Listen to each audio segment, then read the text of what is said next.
Your mother is alive. I saw her eating from the trash. The shout cut through the air of the restaurant as if someone had shattered a glass on the floor. Conversations stopped all at once. Laughter died in people's throats. Only that uncomfortable silence remained heavier than any insult. At the center of everything was Alejandro Villaseñor. Perfect suit, expensive watch, wine glass in his hand. Owner of half the city according to the newspapers. The kind of man no one dared to look straight in the eyes. In front of him, a table full of fine dishes, soft lights, and elegant people. At his side, a young woman with a plastic smile who would not stop posting stories on social media. And on the other side, Valeria Campos. Brown hair tied back, steady gaze, simple but elegant dress. Image consultant for his company. A woman over 40 who did not need to draw attention to fill a room. The shout had come from a child. A skinny boy with worn clothes, torn sneakers, and a box of candy in his hands. They had let him in by mistake. The waiter was already coming after him, ready to throw him out, when Matias Rivas opened his mouth and changed the night. Your mother is alive. I saw her eating from the trash. He repeated it, trembling but without lowering his gaze. Some ladies made a face of disgust. Others began to murmur. The girl making videos whispered, half amused, that it was surely a prank to go viral. Alejandro did not say anything at first. He froze. The glass shook in his hand. His eyes locked on the boy as if he had just heard the worst joke in the world or the worst curse. What did you say? His voice came out hoarse, almost a whisper. Matias swallowed hard. I saw her, sir. At the big dumpster near the river. Everyone calls her Miss Lorita. She says she had a son who has the same name as you. Alejandro. The millionaire felt a wave of dizziness. Laura. That name that had been locked for years in a drawer in his memory. His mother. Dead. Buried. Turned into a forbidden topic inside his own head. Stop saying stupid things. He finally snapped with a harshness that made several people at the table jump. My mother died many years ago. No, sir. Insisted Matias with eyes full of fear, but also something else. Urgency. She spoke to me about you again and again. She never forgot you. Enough, shouted Alejandro, hitting the table. Everyone jumped. The cutlery rattled nervously. A guard came over immediately. Get this boy out of here right now, and make sure he never comes back. The guard grabbed Matias by the arm. The boy tried to say something else. Please go see her. But they were already pushing him toward the exit. Valeria felt a sharp pain in her chest. It was not only for the boy, it was because of Alejandro's face. It was not the face of a man annoyed by a lack of respect. It was the face of someone whose wound had just been ripped open when he thought it was already healed. Alejandro stood up.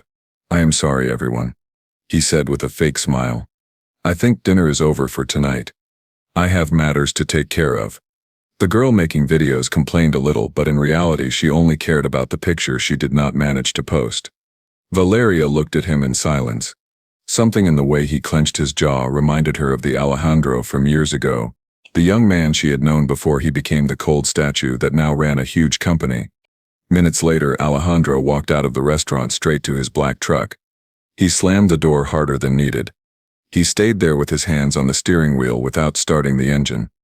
The boy's phrase echoing in his head over and over again.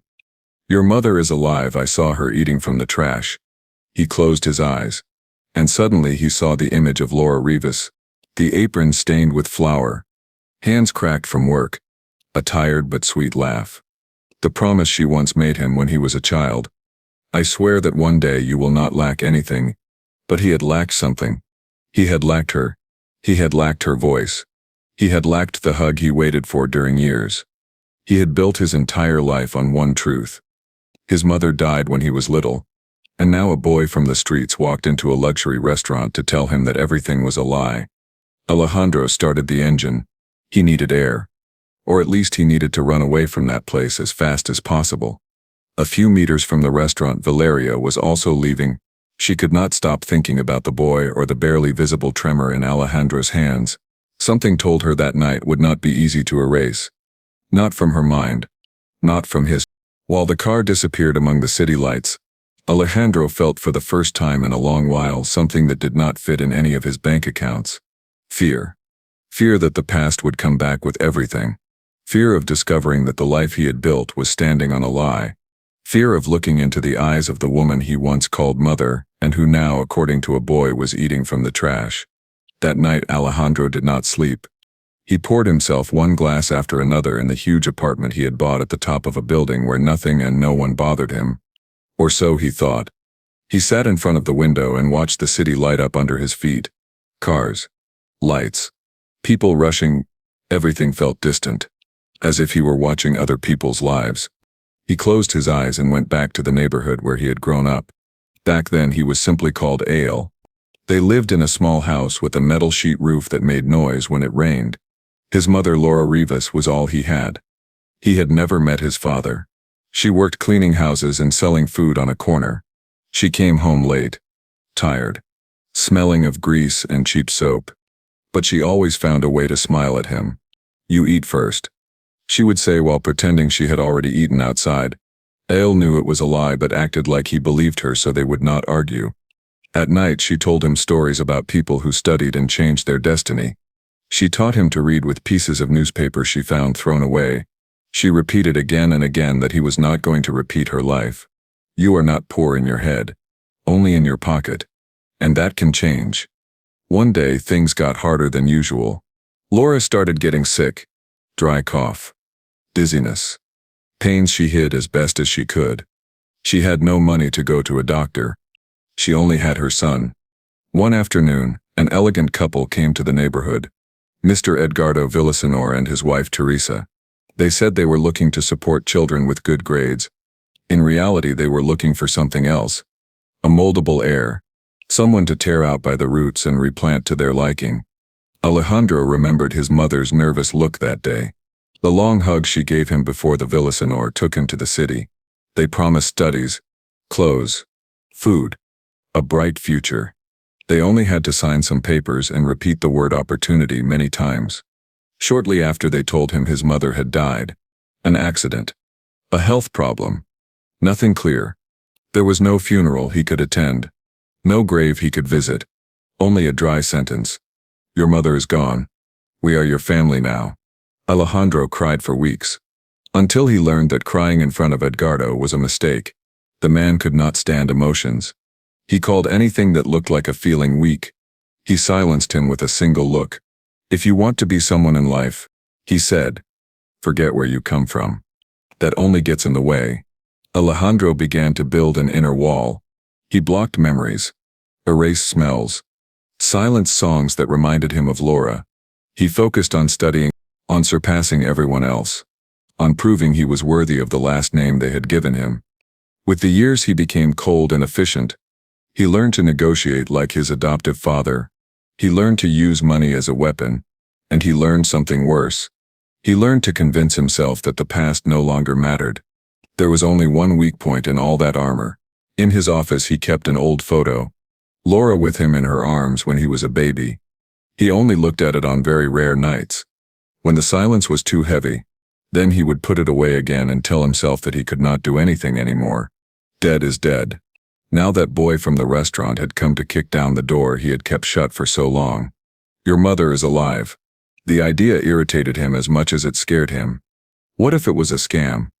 How many people invented stories to take his money? Edgardo had told him that 1,000 times. Poor people see a rich man and see a money sign on his forehead. But there was something deeper than the fear of being scammed. There was guilt. Because deep down Alejandro knew that he had let himself be torn from his mother's arms without fighting. That he chose to believe the version that suited him. The version that presented him as a passive victim and not as part of an unfair decision. In the middle of those thoughts his phone rang. It was a message from Valeria. "I could not sleep," she wrote. That boy did not seem to be lying. "If you need to talk, I am here." Alejandro read the sentence again and again. He did not answer. He did not know where to begin. Valeria had known him for years. They had worked together on dozens of campaigns.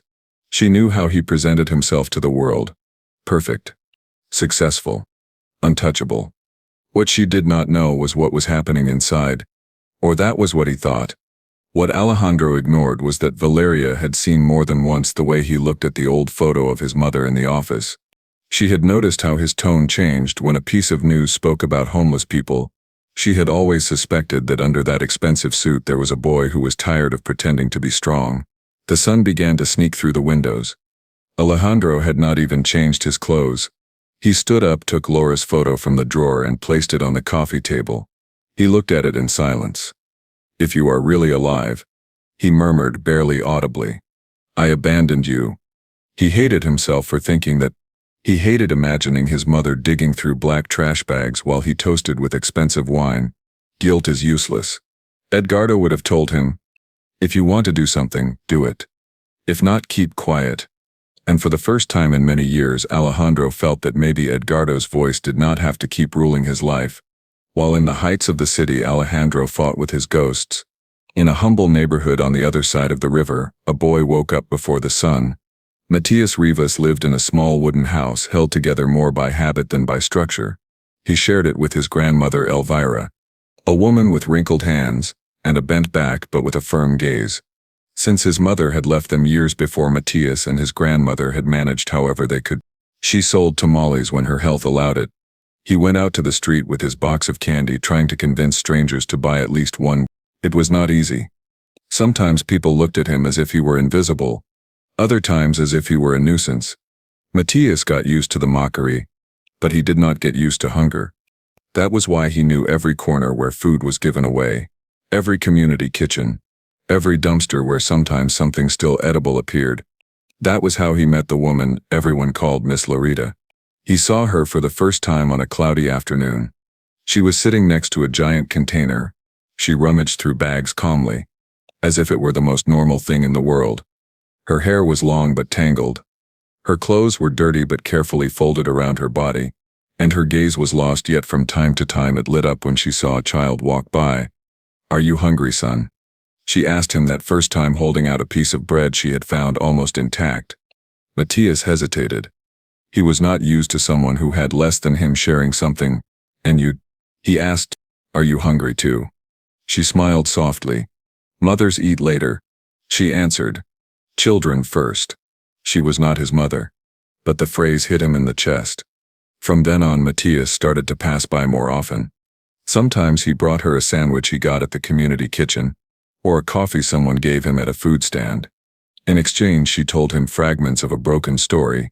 She said her name was Laura Rivas, that she had had a very smart son, that one day they took him away from her to give him a better life, that they promised she would be fine too. But she was not. The only thing that remained clear in her mind was her son, Alejandro. She repeated his name like someone saying a prayer. "Alejandro. My boy. My pride." Laura's mind was not clear. Sometimes she confused years, names, streets, but she never forgot her son's name. One day Matias asked her why she did not look for him. "Their world is not for people like us," she answered, looking at the sky. "He deserves another life, even if it hurts." Matias did not fully understand. He only knew that no one deserved to eat from the trash, least of all a mother who spoke so beautifully about her child. Sometime later, a foundation came to the neighborhood saying they wanted to help vulnerable families. They brought doctors, social workers, and a woman that Matias would remember clearly afterwards. It was Valeria Campos. She did not wear exaggerated jewelry, nor did she talk like someone who feels superior. She approached people looking them in the eyes, asking for their names before asking about their needs. When she met Matias, she crouched to be at his height. "How old are you?" 12. He answered. "And since when have you been working on the street?" "Since always." "I think." Valeria felt a knot in her throat but smiled. She took some data, asked about his grandmother, promised to come back. That same day, Matias got the courage to take her to the dumpster so she could meet Miss Lorita. "She also needs help," he said insistently. Valeria agreed. They walked among piles of bags and the strong smell, until they reached the corner where Laura usually spent the afternoons. When she saw her, Valeria felt something strange. Not just pity. There was a sense of familiarity she could not explain. She introduced herself, offered her clean water, asked if she had family. "I have a son," said Laura with her eyes shining. "He is very important now. He works in suits. He appears on television. His name is Alejandro." Valeria froze for a second. "Alejandro. It was not such a rare name. It could have been anyone. But the tone in which she said it, the way her fingers caressed an old pendant on her neck where a single initial was engraved, the letter L, made her shiver. "May I take a picture of you?" asked Valeria gently. "It is to register you in the foundation and be able to help you." Laura nodded. Valeria took out her phone and captured the image. The woman's face stayed in the gallery next to hundreds of other cases. But that picture would not be just another one. Later that day, Valeria was checking emails in her office and accidentally opened Laura's picture. Her gaze went to the pendant, then jumped to another picture that Alejandro kept in a discreet frame. The one of his mother young with a baby in her arms. They were not the same. Time and the street had done damage. But there was something in the shape of the eyes, in the curve of the smile. Everything screamed that there could be a bond. She did not dare say anything. Alejandro was a complicated man. Proud. Harsh. And the last thing she wanted was to lose his trust by bringing him a story he could take as a simple attempt to manipulate him. Days later, Matias was walking downtown when he saw a giant screen announcing a new investment by Grupo Villasenor. On the screen, Alejandro. With the same face Laura described when she talked about her boy, even the dimple on his chin matched. Matias stood rooted in front of the screen. He felt his heart race. If that man was Miss Lorita's son, why was she still living on the street? The thought followed him all night, until a waiter he knew told him that this man usually had dinner at a fancy restaurant in the center of the city. Matias had nothing to lose. He decided to go, and that decision would lead him straight to the shout that would change everyone's lives. "Your mother is alive. I saw her eating from the trash." That was where the real story began. The one that none of the three of them, Alejandro, Valeria, nor Matias himself, imagined they were writing together. The night at the restaurant, for Matias, began with fear and hope in equal parts. He stood in front of the door with his box of candy. The guard looked him up and down. "You cannot come in here, boy. I just want to sell some candy." Matias promised, "I will not bother anyone." The guard snorted, but in that moment a large group walked in and they let him slip through among the suits and expensive perfume. Inside the place looked like another world. Soft lights. Calm music. People laughing as if debts and problems did not exist. Matias walked between the tables feeling all the stares on his worn clothes. He approached some people. Almost no one replied. Until he saw him. Alejandro was sitting at the back, surrounded by dishes the boy did not know how to name. But he recognized instantly the face he had seen on the giant screen. The same one Miss Lorita described when she talked about her boy. Matias felt his legs tremble. He knew that if he backed down no one else would do anything for that woman who ate among the trash. He took a deep breath and walked closer. "Good evening, sir," he said softly.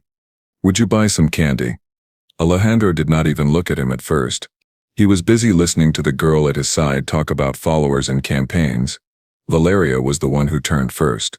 "Hello," she said kindly. "What is your name?" "Matias Rivas." "Miam." Before he could say anything else, the guard was already walking toward him with an angry face. "Sorry, sir," he said to Alejandro. "I will take the boy out now." In that second, Matias felt everything slipping away. The courage he had gathered for days was going to vanish without him even speaking. And then he shouted the words that so many people would hear that night. "Your mother is alive. I saw her eating from the trash." The words came out louder than he expected. Maybe because they mixed with the anger he had accumulated from seeing Miss Lorita suffer. From the table, Valeria froze. The social media girl opened her eyes wide. Alejandro seemed to have lost his breath. We already know how that scene ended from Alejandro's side. The anger, the order to throw the boy out, the humiliation. But from Matias' view it was different. He felt the guard's strong hand squeezing his arm, the laughter of some clients who thought everything was cheap drama. And even so, while they dragged him toward the door, he repeated over and over, "She is waiting for you. She did not forget you. I saw her crying for her son. It is not fair that she is eating trash while you—" The phrase was left unfinished. The door closed in his face. Outside the cold air hit his wet cheeks. Matias let himself drop on the sidewalk. The box of candy stayed at his side. He no longer felt like selling anything. Minutes later, He heard soft footsteps approaching. He lifted his head. It was Valeria. She sat next to him, not caring about getting her dress dirty. "Tell me," she asked, slowly, "who is that woman you were talking about?" Matthias told her everything. How he met Laura, what she said about her son, the pendant, the songs she hummed, the way she watched the road as if waiting for someone to appear one day. Valeria listened without interrupting. Each detail was like a new piece in a puzzle she had not dared to assemble for years. When he finished, she took a deep breath. "Matthias," she said calmly, "what you did in there was brave. But Alejandro is not an easy man. He has a complicated story. I cannot promise you that he will believe you. But I am going to try to talk to him. It is no use if he only talks to me," said the boy. "The one who needs him is her." "I know," said Valeria, looking at the sky. "But adults are stubborn. We have to find the right way to touch their hearts." That same night, back at home, Valeria picked up her phone and wrote to Alejandro. The message he read and did not answer. The next day, she decided to go one step further. She walked into his office with the apparent calm she always took to meetings, but her hands were sweaty. Alejandro was standing by the window, looking at the city as if searching for answers in the buildings. "We need to talk," she said bluntly. "If this is about the next season campaign we already approved, it is not about the campaign." She cut him off. "It is about last night, about the boy, and about your mother." Alejandro tensed immediately. "I do not want to talk about that." "Well, I do," said Valeria, locking eyes with him. "Because I have been working with you for years. I have seen you win awards and money. But I have also seen you look at the photo of that woman as if you ran out of air. And yesterday, for the first time, I understood that what you are missing is not a new campaign. It is to close something that has been open for a long time." Alejandro felt anger at being exposed, but he felt even more anger when he recognized that she was right. "You know the neighborhood because of the foundation," he said finally. "What if all of this is a plan to take my money?" Valeria shook her head slowly. "It could be. But I know Matthias, and I know the look of a mother who has not stopped waiting. If I am wrong, you can tell me, and I will carry that mistake for the rest of my life. But if I am right, Alejandro, you are leaving your mother to sleep among trash while you sleep in Egyptian cotton sheets." Silence grew thick. "What do you suggest?" he asked at last. "We go see her," Valeria answered. "You, me, and the boy. If it is not her, you will know immediately. And if it is, well, you will have to decide what to do with that truth." Alejandro closed his eyes for a moment. The image of Laura mixed with the imagined smell of a dumpster. It made his stomach turn. "All right," he said at last. "But only to prove that this is all a mistake." That same afternoon, a black car stopped on the dusty corner of the neighborhood where Matthias lived. The boy was waiting with his box of candy held tightly. Grandmother Elvira watched from the doorway with a face that mixed fear and hope. "Ready?" asked Valeria. No one was ready. But the three of them got in the car anyway. The drive to the dumpster was almost silent. You could only hear Matthias' fast breathing and Alejandro's fingers nervously playing with his watch. With every meter they moved forward. The air smelled a little stronger of truth. The dumpster was not a place for visitors, much less for an expensive suit and high heels. But there they were. The car stopped a few meters from the entrance. The smell hit them immediately. A mix of rotten food, smoke, and wet earth. Matthias got out first. For him it was not so strange. He had been there many times. "She is over here," he said, pointing toward the back. "She stays near that blue container." Alejandro walked with clumsy steps. He kept his eyes fixed straight ahead so as not to see too much of the piles of open bags. But the sound of flies and the crunch of plastic under his shoes would not let him escape reality. Valeria walked beside him, without saying anything, but ready in case he broke down at any moment. A few meters from the container, they saw a shape that Matthias knew very well. Miss Loretta was sitting on the ground, an old blanket on her shoulders. In her hands, she held a piece of bread that she was breaking carefully as if it were something precious. Matthias felt relief. "Miss Loretta," he shouted. "Look who came." She lifted her head. It took a few seconds for her to focus. First she saw the boy. She smiled. "Hello, son," Did you manage to sell anything today? Then her eyes moved toward Alejandro. The world stopped for a moment. There was nothing poetic about that scene. No background music. Just a dirty, worn-out woman with a lost gaze. And an elegant man who suddenly looked like a little boy again. Alejandro felt his legs shaking. He could not fully recognize her. Time had stolen her weight and colors.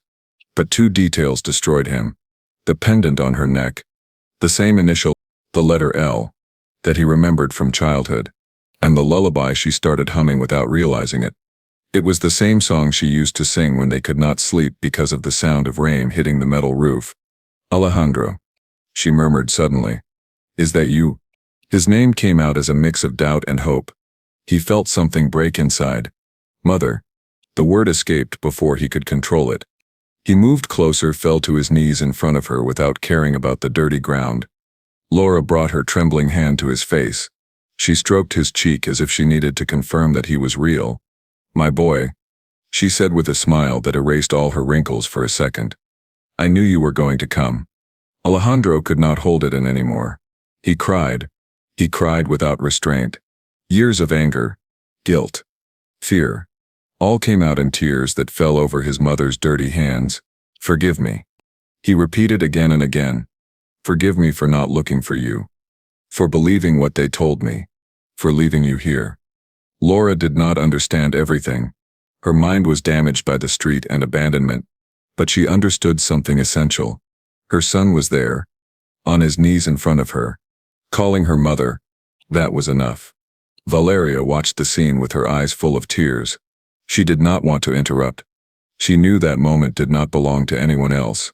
But she also knew they could not leave Laura there one more day. Alejandro, she said softly when the crying began to calm down. We have to take her somewhere they can take care of her. He nodded without letting go of his mother's hand.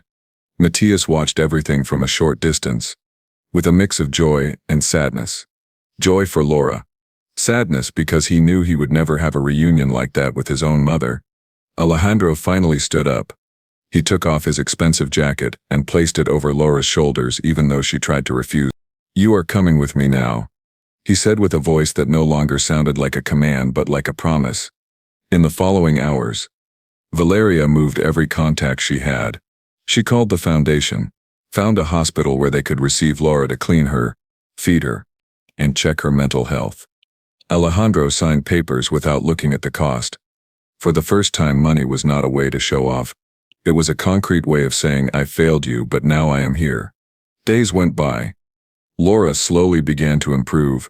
She did not fully recover her memories, but she had lucid moments in which she looked at her son and brushed his hair like when he was a child. You are too thin, she would say, laughing even though he was in perfect shape. Those rich people are not feeding you enough. Alejandro let himself be scolded happily. Every small gesture from her was a gift he thought he had lost forever. Meanwhile, he did not forget about Matthias.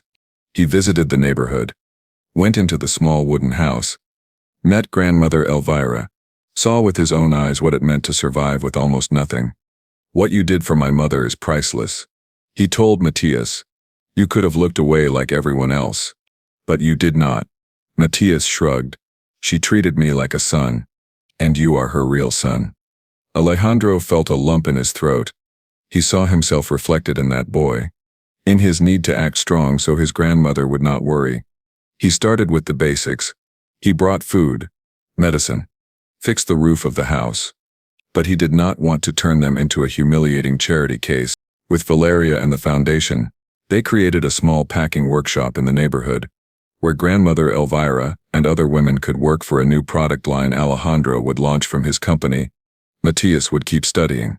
That was the condition. Amid all this movement, something else was growing silently. Alejandro and Valeria spent a lot of time together, between hospital visits, meetings with the foundation, and walks through the neighborhood. They laughed about small things. They got upset when a procedure was delayed. They sat in shared silence when Laura fell asleep holding her son's hand. One night, as they left the center where Laura was staying, rain caught them in the street. They ran to the car but ended up soaked. They looked at each other and laughed like teenagers. Alejandro stared at her for a second longer than usual. What? asked Valeria with a smile. You have never seen me wet. I had seen you, he said, but not like this. Not this close. Silence became different, not uncomfortable, just filled with something that had been there for years without either of them naming it. Thank you, he added at last, for forcing me to come, for not letting me keep running away. Valeria lowered her gaze for a moment. Do not thank me, Alejandro. You only listened when a boy shouted the truth in your face. They both laughed, but they knew there was something more under those words. He was changing, and that change did not come only from seeing his mother again. It came from allowing himself to feel again, and in that new space, Valeria had an important place. Months passed. Life did not become perfect, but it did become different. Laura now lived in a simple but clean care center. She had her own bed, hot food, medicine, and something more valuable, constant visits. Alejandro went whenever he could. Sometimes he found her confused, asking about things from the past that no longer existed. Other times he found her clear, with a sharp lucidity.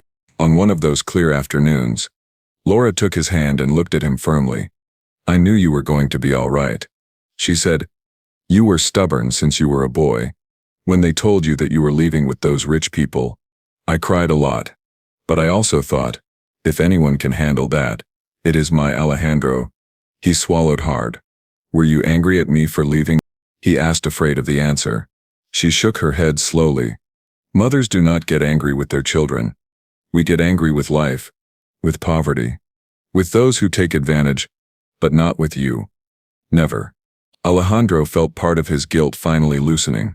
I promise, he said, that I will not let you lack anything again. Laura smiled. You already did enough. She answered. The only thing I was missing was seeing you. Meanwhile, the project that Alejandro and Valeria had built with the foundation kept growing. They named it Laura Program. In her honor, it supported homeless people. They offered not only food and temporary shelter, but real work opportunities, treatment for addictions, and psychological help. Matthias and his grandmother were the first to enter the program. Not as passive beneficiaries, but as part of the team. Grandmother Elvira coordinated a group of cooks in the dining hall. Matthias helped with distribution and slowly caught up at school thanks to a tutor the foundation paid. At first it was hard for him to believe any of this was real. He thought that at any moment someone would wake up and send him back to selling candy on the corner, but that did not happen. One day, while he was helping to arrange boxes, Alejandro walked up to him. I have been thinking, he said, and I want to offer you something. Matthias looked at him curiously. When you finish high school, if you still want to, you can come work with me at the company. Not as an office assistant, as part of the team that runs the Laura program. I need someone who does not forget what it feels like to be on the other side. The boy's eyes filled with tears he tried to hide. Really? Alejandro nodded. Really? But there is one condition. What? Asked Matthias. You cannot stop being who you are. I do not want a cold little millionaire. I want the Matthias who had the courage to shout in the middle of a fancy restaurant to defend a woman who was eating from the trash. Matthias smiled. That I can do. Amid all those changes, the bond between Alejandro and Valeria had stopped being only professional. There was no movie scene with fireworks. There was something simpler and more real. One afternoon they were sitting on a bench looking at the neighborhood where Alejandro had grown up. They had gone to a meeting with neighbors to expand the program. People approached them to say thank you, to ask for things, to offer themselves as volunteers. When they finally had a moment alone, Valeria sighed. Do you realize where we are? She asked. On the street where I learned to run barefoot, he answered, and where I swore I would never come back. And here you are, she said, coming back again and again by choice. Alejandro stayed quiet for a moment. Valeria, he said at last, if there is something I have learned in these months, it is that money is useless if you only use it to run away from who you are. And something else, that the people who tell you the truth even when it hurts are the ones who are worth it. She looked at him knowing exactly where he was going. And what are you trying to say with that? She asked with a half smile. I am saying that I realized too late what I feel for you, and that I no longer want to hide it. There was no long speech. There was no need. Valeria looked at him. She saw the boy who cried for his mother. She saw the man who faced his past. And she saw the person with whom she could build something different. Also late, she admitted, "But I got here too." They held hands. They did not need anything else. Their romance was not a loud soap opera affair. It was the story of two adults who had gone through failures, pain, and still chose each other with all their scars. One weekend they organized a simple meal at the Laura Program Center. There were long tables, home-cooked food, children running and laughing. Laura in her chair watching everything as if she still could not believe that this party carried her name. Alejandro spoke for a moment. "A few months ago," he said, "I was the guy who appeared in magazines for being successful. But inside I was empty. I thought the story with my mother was over, that there was nothing left to do. Then a boy walked into a restaurant, dared to shout the truth in my face, and a woman I have trusted for years refused to let me keep running away." He turned to where Matthias and Valeria were standing. "They are part of this story, and so are all of you." He added, looking at the people there, "Because every time we look at the person the world calls trash, we discover that the real waste was not on the streets, it was in our closed hearts." People clapped. Some cried. Not because of the speech itself, but because it was clear that it came from a real place. And now, while you are listening to this story from your phone or your computer, I want to talk to you. If you ever stop talking to someone you love because of pride, if you have an old wound with your mother, your father, a child, a friend, ask yourself if you really want to keep carrying that weight. Sometimes life needs someone to shout the truth in the middle of a full restaurant, or in the middle of a routine that has us half asleep. Maybe you cannot change your whole past. Alejandro could not erase the years his mother spent on the street. Matthias could not undo his own abandonment. Valeria could not change the mistakes she made in her personal life. But the three of them could decide what to do from that moment on. And so can you. If this story stirred something in you, if it made you think about someone you miss, about someone you would like to make peace with, I want to invite you to do two very simple things right now. The first, write in the comments which part of this story touched you the most. Maybe it was the boy's shout, the hug in the middle of the dumpster, Alejandro's guilt, or the way Valeria refused to look the other way. The second, subscribe to the channel and turn on notifications. Here you will find more stories that are not only entertaining, stories that touch the heart, that remind us that no one is so high that they cannot fall, nor so low that they cannot rise again. And if you know someone who needs to hear this, share it with them. You never know when a story can be exactly the push another person needs to look for their own Laura, their own Matthias, or their own Valeria. Because in the end, as Alejandro learned, real luxury is not having dinner in an expensive restaurant. Real luxury is being able to look into the eyes of the people you love, knowing that you did what you could to keep them from eating from the trash. Not from the body, not from the soul,